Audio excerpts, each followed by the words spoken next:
Bismillahirrahmanirrahim. Assalamualaikum warahmatullahi wabarakatuh. Bismillahirrahmanirrahim. Qala al-musannif qala syekh atau qala al-hadratu syekh Al-Hajj Muhammad Hashim Ash'ari rahimahullahu ta'ala wa nafa'ana bi'ulumihi wa barakatihi wa karamatihi fid dharain.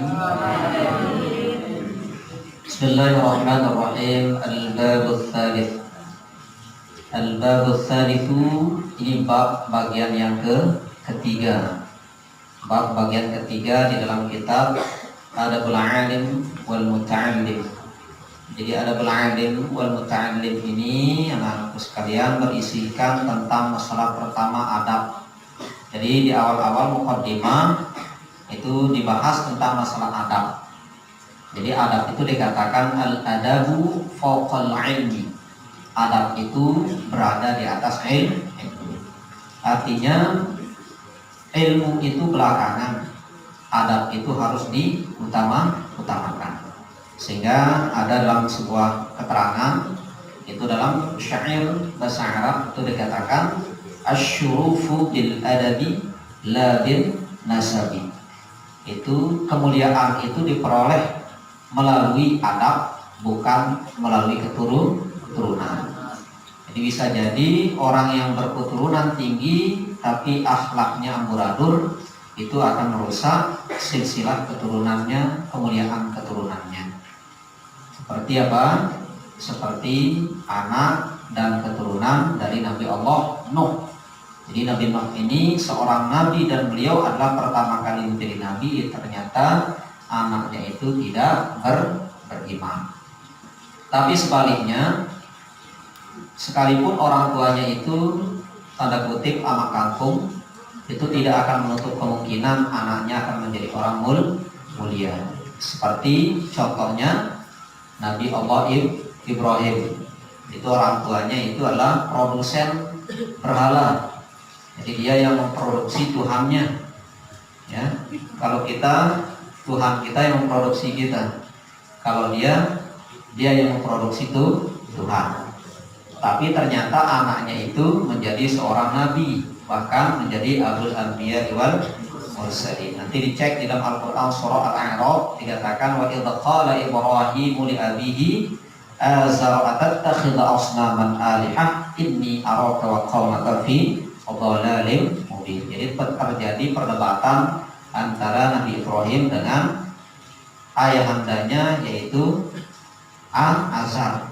Tapi kata-kata abi ini memang dijelaskan dalam beberapa kitab tafsir, termasuk dalam kitab tafsir Al-Maraghi, kemudian juga dalam kitab tafsir Ibnu Katsir, kemudian juga dalam kitab tafsir Ibnu Khazin, tafsir Ibnu Abbas, dan banyak sekali tafsir. Kata-kata abi itu ditafsirkan oleh ulama sebagai bentuk penghalusan terhadap garis keturunan Nabi Allah Ibrahim. Dia ditafsirkan dan diartikan dengan arti paman. Jadi dia diartikan paman Nabi Ibrahim, bukan Nabi Ibrahim. Tapi secara kata kalau kita lihat itu paman itu dalam bahasa Arab itu mempunyai lapat tersendiri. Itu lapatnya paman itu ada amun, ada khalun. Amun itulah paman dari garis keturunan ayah. Kalau khalun paman dari garis keturunan ibu. Kalau bahasa tiga tua langan inanta, tua langan aman.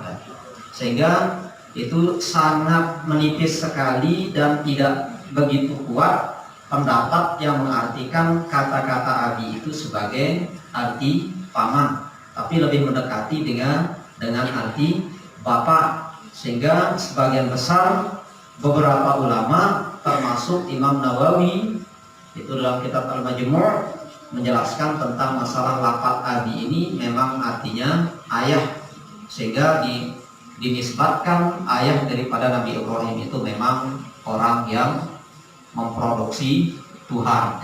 Tapi ternyata anaknya menjadi orang yang luar biasa. Oleh karena itu, ya tidak menutup kemungkinan kita sekalipun anak-anak kampung tidak akan menutup kepemimpinan menjadi orang mulia. Nah, itu sebentuk motivasi ya. Bahkan dalam kitab Nasaihul Ibad itu dikarang oleh Syekh Muhammad Nawawi bin Amir Al-Jawi, dikatakan ada sebuah nazam atau syair itu menggunakan bentuk bahr qail ya. Menggunakan bentuk bahr qail yang mengatakan la tansuranna li afwadin ala ahadin in ramta ta'rifuhu fansur ila adabin. La tansuranna li ahadin. Jadi janganlah kalian melihat seseorang itu dari sisi pakaiannya. Pakaian itu tidak menentukan pribadi seseorang. Jadi sekalipun pakaian kita compang-camping itu tidak menentukan kepribadian kita. In ramta ta'rifuhu fanzur ila adabin. Jikalau kalian ingin mengenal lebih jauh seseorang itu, fanzur ila adabin. Jangan lihat pakaiannya, jangan lihat kostumnya, tapi lihatlah adabnya. Adab itu menunjukkan baik bagus jiwa yang tertanam di dalam diri. Oleh karena itu akhlak dibahas di bagian yang pertama. Baik, al-babus salisu, bab yang pertama. Bab yang ketiga. Fi adabil muta'allimi ma'a syaikhihi wa fihi 12 naw'an minal adabi. Nah, ini jadi kita kaidahkan sedikit. Fi adabil muta'allimi, itu dia ada fi huruf jar yang jatuh pada awal kalimat, itu biasanya jatuh sebagai apa? Khobar muqaddam. Jadi khobar muqaddam itu terjadi apabila ada syibhul jumlah dan jar majrur terletak pada awal kalimat. Jadi yang semulanya kan tidak wajar dia namanya khobar muqaddam, itu wajarnya seharusnya mubtada duluan, khobar kemudian, tapi ini terbalik, dia khobarnya didahulukan, mubtadanya akhirkan, sehingga dinamakan khobar muqaddam. Dan setiap khobar muqaddam itu tetap dia mencari mubtada, tapi mubtadanya dinamakan mubtada mu'akhkhar. Itu adalah sekat isim maf'ul namanya. Itu mubtada yang diakhirkan. Fi adabil muta'allimi, pada menyatakan tentang masalah adab orang yang menuntut ilmu. Ma'a syaikhihi, bersama gurunya. Jadi di sini akan menjelaskan tentang masalah adab seorang santri kepada gurunya. Adab seorang santri kepada gurunya. Wa fihi, dan pada bab ini, jadi hi itu marji' dhamirnya kepada lafaz al-babus tsalits. Itu marji' dhamirnya. Jadi nanti kalau dizahirkan fihi itu dia akan menjadi wa fil babis tsalits. Nah, dia akan menjadi seperti itu. Dan pada bab yang ketiga ini 12 naw'an, ada 12 jenis. Jadi 12 itu tidak boleh dipisah itu ya, karena dia adalah adadut tarkib. Itu adadut tarkib itu kata bilangan yang bersusun. Jadi sekalipun dia terdiri dari 2 kata, tapi tidak boleh dipisah itu satu rangkaian kata itu. Pertama itna, kedua asyara, tapi tidak boleh dipisah. Nah, sekalipun dia berbaris atas, tapi dia mahalnya rofa, karena dia adadut tarkib. Dan biasanya setelah adadut tarkib itu ada isim nakirah yang jatuh di depannya, itu akan menjadi tamyiz. Namanya tamyiz isim adad. Itu nau'an, itu dibaca fathah karena dia jatuh sebagai tamyiz isim adad. Jadi tidak boleh kalian baca nanti nau'in atau nau'un, harus dibaca nau'an. Nah, jadi bab ini berisikan 12 jenis adab seorang santri bersama gurunya ketika di dalam majelis ilmu. Minal adabi. Nah, jadi 12 naw'an minal adabi, ada 12 jenis bagian daripada adab. Jadi min harfu jarrin bimakna litab'id ini. Jadi kalau nanti kalian belajar itu ada namanya ya kifayatus sibyan. Kemudian kifayatus sibyan itu adalah matan daripada kitab Awamil Jarjani. Itu dia berbentuk nazam menggunakan bahar rojaz. Nanti bisa kalian cek ya, bahar rojaz. Yang namanya bahar itu ya belajar ilmu arut. Ilmu arut itu baharnya sekitar 16. Nah, sebagian dari adab-adab berarti ada lebih.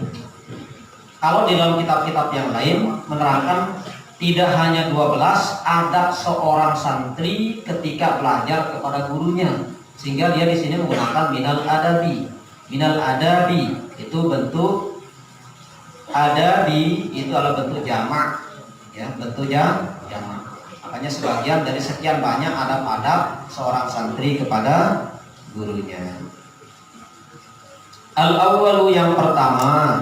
Nah, jadi di antara 12 itu yang pertama adalah yang bagi talibi, sayogianya. Itu apa kalau bahasanya kita itu sayogia seharusnya. Seharusnya talibi lam harfu jarrin bimakna lit-ta'lil.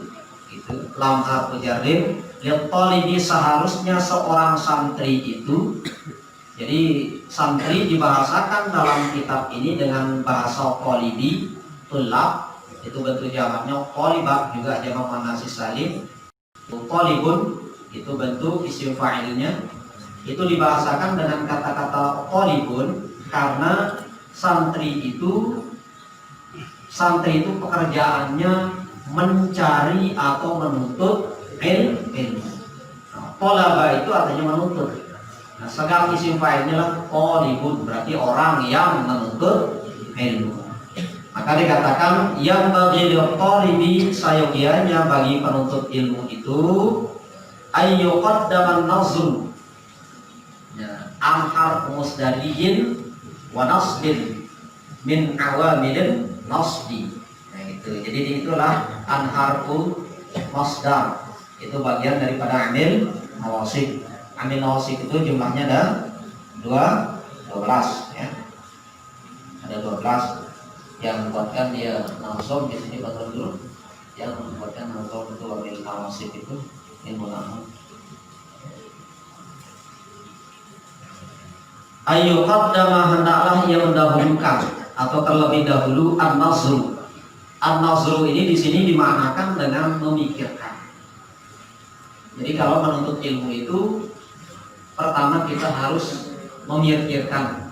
Karena nanti kalau belajar tentang masalah fi'il, apalagi kalau dalam kitab Alfiyah Ibnu Malik itu di bab af'alul muqarabah dan af'alul qulub, di sana ada beberapa af'alul qulub itu fi'il yang menunjukkan makna yang dilakukan oleh hati. Jadi fi'il atau fi'il yang menunjukkan perbuatan hati. Di antaranya pertama alama atau alima, kedua ro'a, ketiga nazara. Termasuk nazara ini namanya af'alul qulub, itu perbuatan hati. Makanya di sini diartikan ayyuqaddaman nazru. Ayyuqaddaman nazara ya. Hendaklah seorang terlebih dahulu seorang tulab atau seorang penuntut ilmu itu memikirkan di dalam hatinya kemana dia belajar dan siapa yang akan dijadikan sebagai gurunya. Yang kedua yang dilakukan oleh seorang santri itu adalah wa yastakhirullaha. Itu dibaca yastakhirullaha karena maf'ul ya. Wa yastakhirullaha ta'ala, dan hendaklah dia beristikharah kepada Allah Subhanahu wa ta'ala. Jadi tidak sembarangan orang menuntut ilmu. Tidak sembarangan. Pertama dia harus memikirkan, mempertimbangkan kemana dia menuntut ilmu dan siapa yang harus dipilih sebagai pengajarnya menuntut ilmu. Makanya kalau kita di dalam organisasi Nahdlatul Ulama disarankan menuntut ilmu itu yang selaras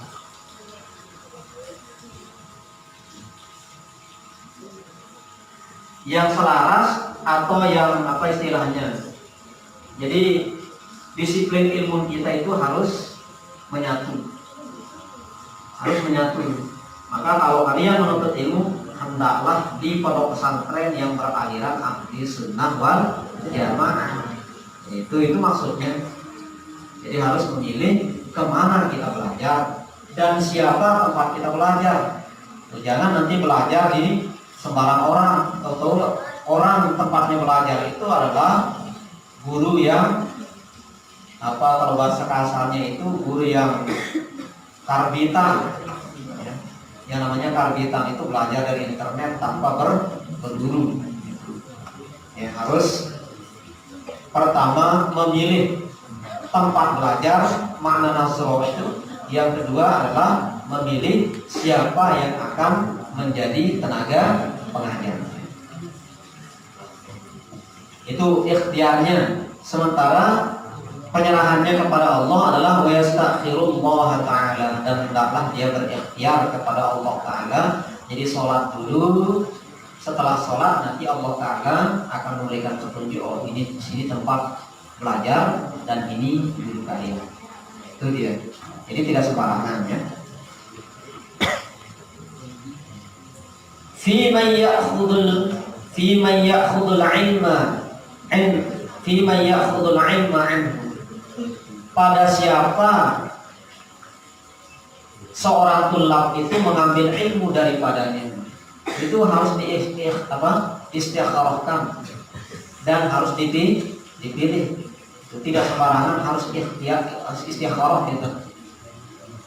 Apalagi orang belajar tarekat itu harus istikharah, karena pembimbing jiwa harus istikharah siapa yang menjadi kita pilih sebagai mursyid kita di dalam bertarekat. Jangan nanti ternyata orang ateis yang menjadi mursyidnya, kan ini susah ya. Wa yaktasibu husnal akhlaqi, dan hendaklah dia berusaha untuk memperbaiki akhlaknya. Hendaklah ia berusaha untuk memperbaiki akhlaknya, karena akhlak ini itu cerminan daripada hati. Dan ukuran atau barometer seorang santri itu berhasil dalam menuntut ilmu bukan berhasil dari sisi intelektualitasnya, tapi bagaimana ia berhasil dari sisi spiritualitasnya. Jadi akhlaknya yang dimaksudkan. Wa yaktasibu husnal akhlaqi wal adabi minhu, dan hendaklah ia berusaha memperbaiki akhlaknya serta adabnya dari seorang guru itu. Jadi guru itu tidak hanya mengajar tempat kita belajar pengetahuan, tapi guru itu juga tempat kita belajar mengasah jiwa, memperbaiki akhlak dan adab. Jadi makanya ada istilahnya murabbi. Murabbi itu adalah sekat isim fa'il, asal kata robba. Sekat isim fa'ilnya murabbi. Ya namanya murabbi itu maknanya pendidik, bukan guru maknanya. Pendidik, pengatur, pengayom, penjaga, itu makna murabbi. Jadi tidak hanya bertugas mendidik otak santri itu, tapi dia juga bertanggung jawab mendidik jiwa seorang santri. Makanya kata-kata murabbi itu sangat luar biasa. Walakin akan tetapi in amkana mimman sabatat ahliyatihi wa tahaqqaqat syafaqatuhu wa zaharat. Ya. Jadi walakin akan tetapi in amkana, jikalau memungkinkan, mimman sabatat, dari siapa dia tetap ahliyatihi, dari siapa dia menetapkan dirinya untuk menuntut ilmu, itu juga harus diperhatikan ya.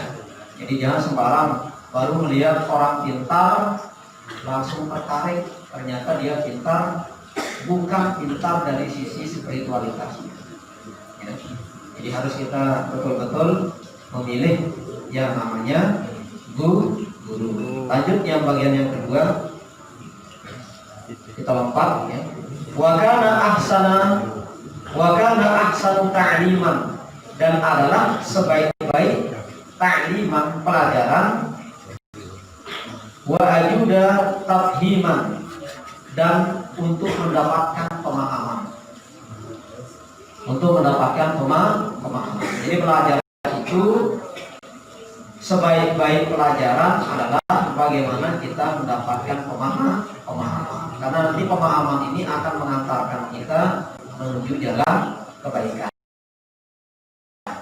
Jadi dengan pemahaman itu akan mengarahkan kita kepada jalan kebaikan, dan ketika kita sudah paham, Allah Ta'ala pun akan memberikan kebaikan. Itu dalam hadis dikatakan kan, may yuridillahu bihi khairan, barang siapa yang dikehendaki oleh Allah Ta'ala mendapatkan sebuah kebaikan, yufaqihu fiddin, hendaklah ia memperdalam atau memahami ilmu agama. Jadi kebaikan itu sulit datang kalau kita tidak paham.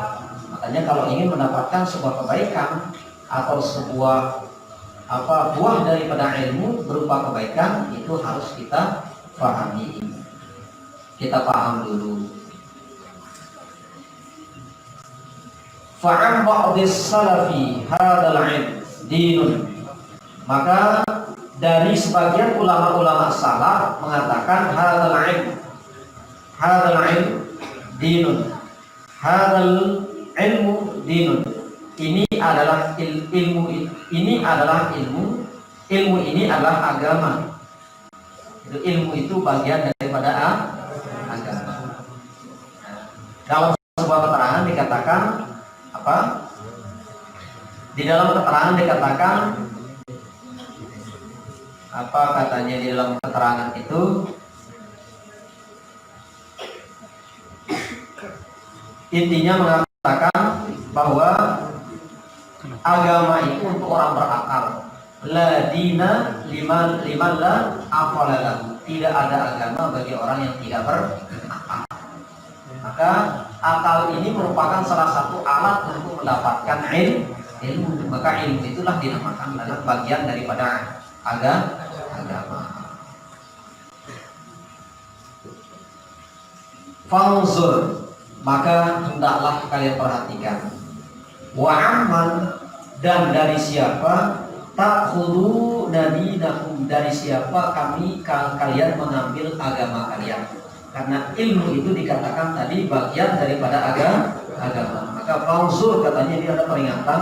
Ini namanya tafsir di akhir. Biasanya kalau dalam penulisan karya ilmiah, misalnya seperti tesis atau seperti skripsi, nanti ada penekanannya di akhir, di endingnya. Nah itu dia penekanannya mengatakan fanzur, maka perhatikanlah. Perhatikan yang dimaksudkan di sini, persiapkan otak kalian dan persiapkan jiwa kalian. Karena fanzur ini adalah bentuk sekap fi'il amar yang berasal dari kata-kata nazara yanzuru. Nazara yanzuru nasra. Maka nanti fi'il amarnya adalah unzur. Nanti kalau di kitab tafsir atau tasrifiyah dia masuk bab pertama, fa'ala yaf'ul. Ya. Fanzur, maka perhatikanlah. Wa amman, dan dari siapa, takhuduna dinakum, kalian mengambil agama kalian. Tadi dikatakan agama itu adalah ilmu, maka perhatikan dari mana kalian mendapatkan ilmu. Kalau kalian mendapatkan ilmu itu dari orang yang silsilah keilmuannya menyambung dengan Rasulullah, maka berarti agama itu kita dapatkan dari Rasulullah. Ya, agama itu kita dapatkan dari Rasulullah. Jadi silsilah keilmuan itu tidak boleh terputus. Tidak boleh terputus silsilah keilmuan. Seperti misalnya kita di sini, silsilah keilmuannya ya mulai dari mami kita, kemudian almarhum mami, terus Datuk Eva, kemudian Datuk Jamaluddin, terus naik ke atas Datuk Badarul Islam, kemudian Datuk Umar Kelayu. Kemudian Datuk Umar Kelayu itu pernah berbaikat tarekat di Tuan Guru Muhammad Siddiq Karangklok, yaitu makamnya itu berada di Masjid Karangklok. Kalau kita lihat sejarahnya, Ustadz punya buku yang besar itu tentang masalah poros Kelayu sebagai poros Masjidil Haram. Itu. Makanya silsilahnya ada di sana, mulai dari silsilah keturunan. Baik. Berikutnya yang kedua, wasani, dan yang kedua, tajtahidu ayyakuna syaikhun mimman lahu 'ala ulumi syar'iyyati tamu itla'i.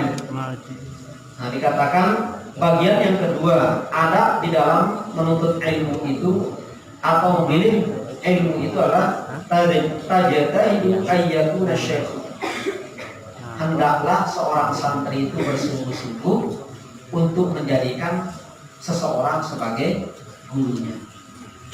Coba kalian lihat, itu lafadznya yang menggunakan syaikhun, tidak menggunakan lafadz ustadu.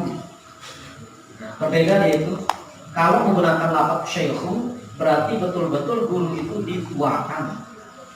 Karena syekh ini artinya tua, Pak Bobi.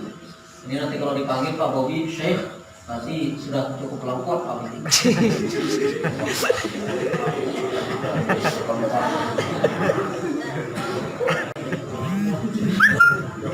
Ya namanya lengkap itu kalau bahasa pertaniannya itu wah. Seperti ini. Itu intermezzo sedikit karena anak kita ngantuk. Intermezzo sedikit. Ya Pak Bobi, jadi kalau belum siap menjadi orang tua jangan mau dipanggil syekh. Karena syekh itu maknanya begitu lengkap.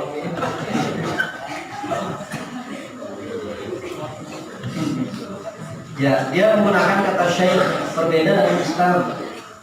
Kalau ustaz itu sifatnya kadang-kadang yang namanya ustaz itu muda tapi dituakan. Muda tapi dituakan. Tapi kalau syekh tua jiwanya dan tua ilmunya. Itu bedanya kata syekh. Apalagi kalau menggunakan kata mursyid sudah lain sudah itu. Kalau mursyid itu ya itu biasanya dikhususkan dalam pembelajaran ilmu thariqah. Pembelajaran ilmu thariqah. Mursyid itu sekat isim fa'il berasal daripada kata rasyada yang artinya adalah petunjuk. Maka mursyid itu artinya orang yang mampu memberikan petunjuk menuju Allah. Tajtahidu ayyakuna syaikhun, hendaklah bersungguh-sungguh untuk menjadikan seorang guru itu mimman, dari orang-orang lahu baginya itu ala ulumi, atas ilmu.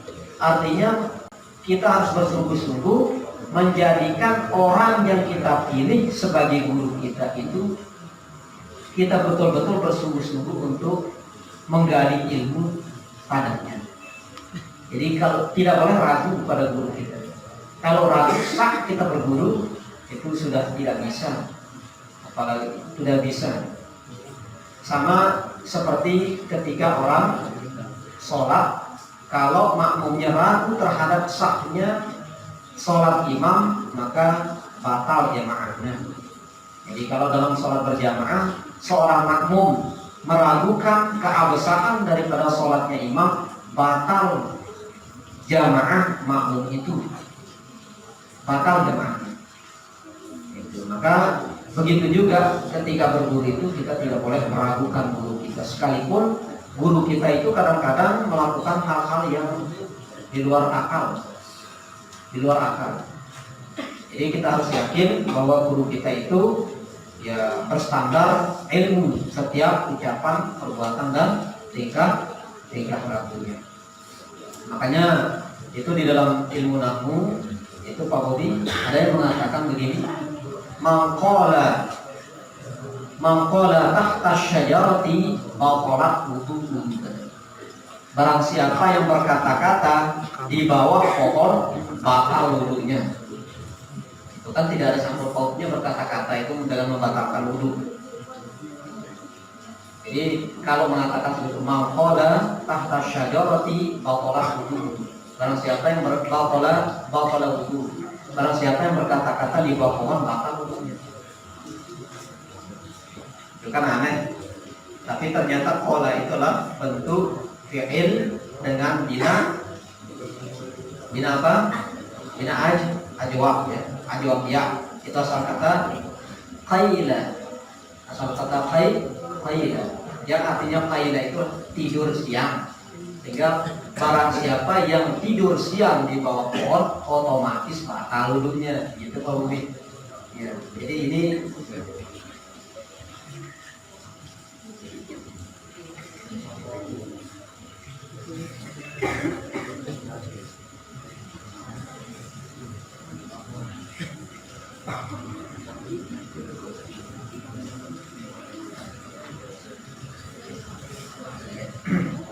sedikit lagi ya, sedikit.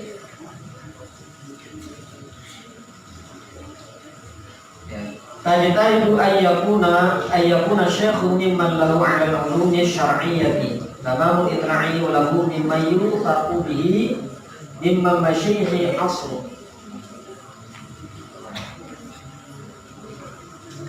Kemudian berikutnya kita lompat. Qala Imam Asy-Syafi'i, telah berkata oleh imam kita yaitu Asy-Syafi'i radhiyallahu taala anhu, yang telah diridhoi oleh Allah taala daripadanya, man tafaqqaha min butunil kutubi dhai'ul ahkam. Nah, jadi ini ungkapan atau fatwa dari Imam Syafi'i mengatakan man tafaqqaha, barang siapa yang paham min butunil kutubi. Jadi di butun ini artinya sebenarnya perut ya. Perut artinya butun ini. Tapi di sini makna butun itu artinya isi. Nah, makna butun itu isi. Jadi kalau seseorang itu gendut, gendut itu dia dikatakan berisi. Perempuan hamil itu dikatakan berisi. Maka dia dibahasakan dengan kata-kata butun. Man tafaqqaha min butunil kutubi, barang siapa yang paham terhadap isi-isi kitab itu, dhai'ul ahkami ya, dhai'ul ahkami, maka akan diletakkan ya, dhai'ul itu sama kata dha', diletakkanlah, dhai'ul ahkami, maka dia akan mampu meletakkan hukum. Artinya dia mampu menguasai hukum. Jadi kalau kita paham kitab-kitab itu, hukum itu berada di tangan kita dan mudah kita letakkan di dalam dada kita. Ini tentang masalah ilmu. Oleh karena itu kesimpulannya dari dua adab menuntut ilmu itu, pertama hendaklah memikirkan di mana kita belajar dan siapa yang akan mengajar kita. Yang kedua, hendaklah dia itu berusaha sholat istikharah kepada Allah untuk memilih di mana kita belajar dan siapa guru kita. Yang terakhir itu di sini kuncinya, hendaklah seorang santri itu bersungguh-sungguh mengikuti dan mentaati gurunya. Tidak boleh ada keraguan pada gurunya, karena kalau keraguan terjadi pada santri terhadap gurunya, batal barokah ilmu seorang santri. Ini yang dikatakan oleh Imam Syafi'i, man tafaqqaha min butunil kutubi dhai'ul ahkami. Dhai'ul ahkami, barang siapa yang menguasai isi daripada kitab itu, maka ia akan mampu meletakkan hukum di dalam dasarnya. Wallahu subhanahu wa ta'ala a'lamu wa a'lam. Demikian mungkin yang bisa disampaikan dan disampaikan pada kesempatan ini. Mudah-mudahan bermanfaat dan mudah-mudahan diberikan barokah oleh Allah Subhanahu wa taala. Amin ya rabbal alamin. Demikian mungkin yang dapat disampaikan. Akhirul kalam, hadanallahu wa iyyakum ila sabilil man wallahu muwaffiq ila aqwamit thariq. Assalamualaikum warahmatullahi wabarakatuh.